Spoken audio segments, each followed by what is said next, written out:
السلام علیکم ورحمۃ اللہ وبرکاتہ۔ میری گزارش ہے بنگلہ دیش، پاکستان اور انڈیا کے مسلمانوں سے کہ ہم نے ترک قرآن اور ترک نماز ہو کر اپنا حشر دیکھ لیا ہے۔ اب اس ویڈیو کو آخر تک سنیں اور اس میں جو انعامات ہیں نماز اور قرآن کو ترجمے سے سمجھ کر پڑھنے کے والوں کے لیے، عمل کرنے والوں کے لیے اور پڑھانے والوں کے لیے، دنیا میں بھی اور موت کے بعد قبر میں قرآن اور نماز ان کی حفاظت کرے گا اور حشر میں بھی ان کی مغفرت کرے گا۔ اس کو پر عمل کریں اور ثواب جاریہ کے لیے بہت زیادہ فارورڈ بھی کر دیں۔ جزاک اللہ۔ قرآن کی سورہ الاعراف کی آیت نمبر 133 اور 136 کا ترجمہ پیش ہے۔ پھر ہم نے ان پر طوفان بھیجا اور ٹڈیاں اور گھن کا کیڑا اور میڑک اور خون کی بارش، کہ یہ سب کھلے کھلے معجزے تھے، تو وہ تکبر کرتے رہے اور وہ لوگ کچھ تھے ہی جرائم پیشہ۔ پھر ہم نے ان سے بدلہ لیا، یعنی ان کو دریا میں غرق کر دیا، اور اس سبب سے کہ وہ ہماری آیتوں کو جھٹلاتے تھے اور ان سے بالکل ہی غفلت کرتے تھے۔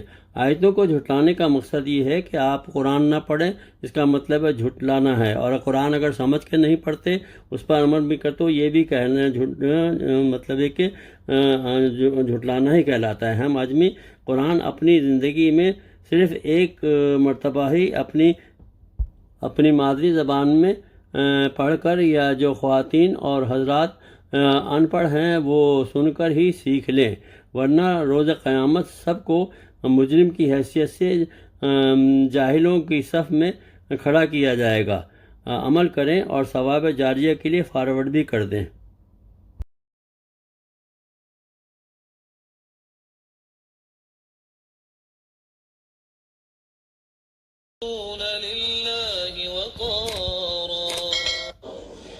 رات کی تاریکی میں اللہ کے رسول نکلتے ہیں،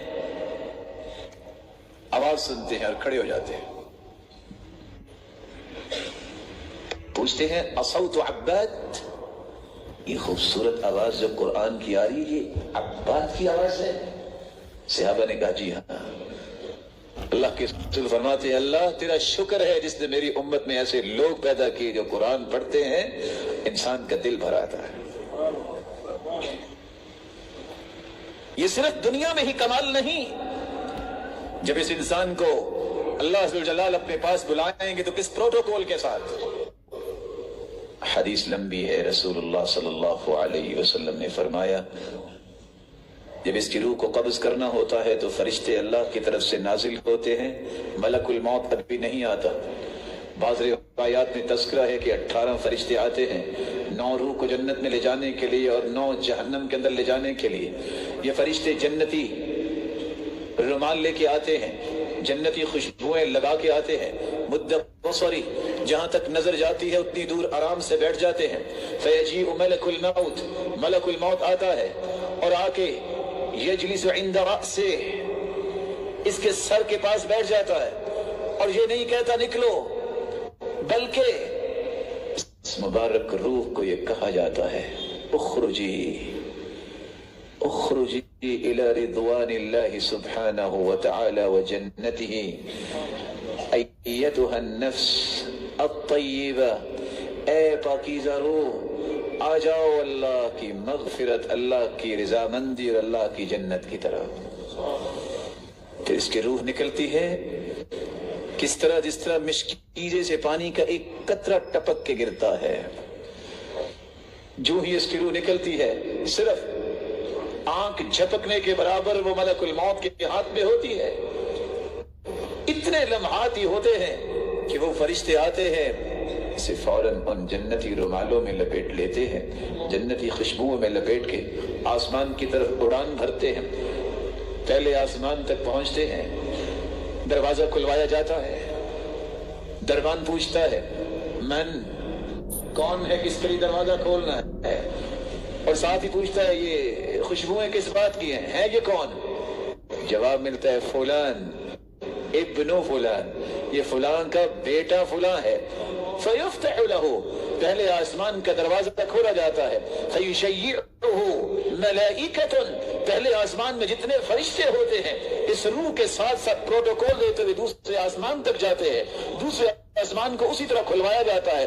فَيُشَيِّعُهُ مَلَائِكَةُ، اور ملائکہ وہاں سے بھی ساتھ ملتے ہیں، تیسرے چوتھے پانچویں چھٹے ساتویں آسمان تک فرشتے ساتھ ساتھ ہر آسمان سے جاتے ہیں. جب ساتویں آسمان تک پہنچتا ہے اس کو جنت کا نظارہ کروایا جاتا ہے.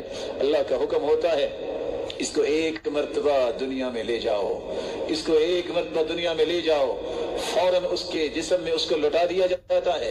ادھر اس کی تیاری ہو رہی ہے، قبر میں اسے لٹایا جاتا ہے. جو ہی قبر بند کر دی جاتی ہے، اللہ ذوالجلال کے نورانی فرشتے آتے ہیں، سر کی طرف سے آتے ہیں. قرآن کہتا ہے پیچھے رہنا، اس سے سوال نہ کرنا، اس کو آرام کرنے دو. دائیں طرف سے آتے ہیں، نماز کہتی ہے پیچھے رہنا، بلکہ وہ خود کہتا ہے رک جاؤ، میری اثر کی نماز ابھی رہتی ہے، کہیں سورج غروب نہ ہو جائے. بائیں طرف سے آتے ہیں، زکوٰۃ کہتی ہے رک جاؤ. پاؤں کی طرف سے آتے ہیں، نیکیاں اور صلہ رحمی اور خیر خواہی کہتی ہیں حساب کی ضرورت نہیں ہے، اس کو آرام کرنے دو. حکم تو پھر اللہ ذوالجلال کا ہے. من نبیک، کون ہے تمہارا رب، تمہارا دین کیا ہے، تم پیغمبر کے بارے میں کیا جانتے ہو. قرأت القرآن وعملت بما فيه وصدقت، میں نے قرآن پڑھا تھا نا، میں نے اس کے مطابق عمل کیا تھا، اور میں نے تصدیق کی مہر ثبت کی کہ اللہ جو تو نے کہا سچ کہا. جنتی لباس ابھی پہنا دو. اس کو زمین پہ لٹا کے چلے گئے نہیں، افرشوا له فراش الجنہ، اس کے نیچے جنتی بچھونے بچھا دیے جائیں. یہ چھوٹے سے مٹی کے گراؤندے میں اسے بند کر کے گئے نہیں. یفتح له فی قبری، یفسح له فی قبری، اس کی قبر کو کھول دیا جائے. اللہ کتنی کو کھول دی جائے، مد بصری، جہاں تک اس کی نظر جائے اس کی قبر کو کھول دیا جائے. صرف قبر کو کھولا جائے نہیں، یفتح له باب الى الجنہ، جنت کا دروازہ بھی کھول دیا جائے. باقم الساعہ، اللہ قیامت جلدی قائم کر دے. حتی ارجع الى اہلی، میں اپنے گھر والوں کی طرف جاؤں اور بتاؤں کہ مجھے کیا انعام ملا ہے. کل کائنات سے اعلیٰ ہستی قرآن پڑھنے اور پڑھانے والی ہے، صرف دنیا میں نہیں، یہ زمین پہ ہوتا ہے. اس کے تذکرے، اس کی تعریفیں اللہ آسمانوں پہ کرتے ہیں. حالت کیا ہوگی، ہر شخص گر رہا ہوگا. سمجھ نہیں آئے گی کہ آج کیا ہونے والا ہے. یجیء القرآن کالرجل الشاحب، انتہا درجے کا خوبصورت انسان، چہرہ بھی خوبرو، دنیا جہان کی ایسی خوشبو ہوگی نہیں جو اس سے آ رہی ہوگی. کیا انوکھا لباس اس نے پہنا ہوگا. یہ شخص کہے گا انت ومن انت، یجیء بالخیر، آپ کون ہیں، لگتا ہے کوئی خیر کی خبر لے کے آئے ہیں. قرآن کہے گا میں وہی قرآن ہوں. ادم ہواجرک، سخت گرمی میں جس کی وجہ سے تم روزہ رکھتے تھے اور رات کی تاریکیوں میں پڑھا کرتے تھے. آ جاؤ، انا عملک الصالح، میں تیرا عمل صالح ہوں. اور قرآن لے کے جائے گا تو کہاں، اللہ کے عرش کے نیچے. انا عملک الصالح، میں تیرا عمل صالح ہوں. اور قرآن لے کے جائے گا تو کہاں، اللہ کے عرش کے نیچے. 50,000 سال کا دن قیامت کا. لیکن روایت بتاتی ہے جو قرآن کا علم حاصل کرنے والے، شریعت کو جاننے والے، پھر عمل کرنے والے، پھر اس پیغام کو دنیا تک پہنچانے والے، ان کے لیے صرف قیامت کو سکیڑ دیا جائے گا. وقت صرف اتنا ہوگا جتنا ظہر سے عصر کی نماز کا وقت ہوتا ہے. قرآن سننے اور تلاوت کرنے کی تعظیم اور تکریم میں ان دو آیات کا بھی خیال رکھیں.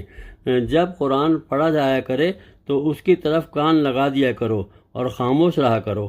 امید ہے کہ تم پر رحمت ہو. اے میرے بندے، تو اپنے رب کی یاد کیا کر، اپنے دل میں عاجزی کے ساتھ اور خوف کے ساتھ، زور کی آواز کی نسبت کم آواز کے ساتھ. صبح اور شام اور اہل غفلت میں سے مت ہونا. پنجگانہ نمازی بہنوں، بھائیوں اور بیٹے بیٹیوں سے میری گزارش ہے کہ وہ رکوع دو رکوع تلاوت روزانہ کر لیا کریں.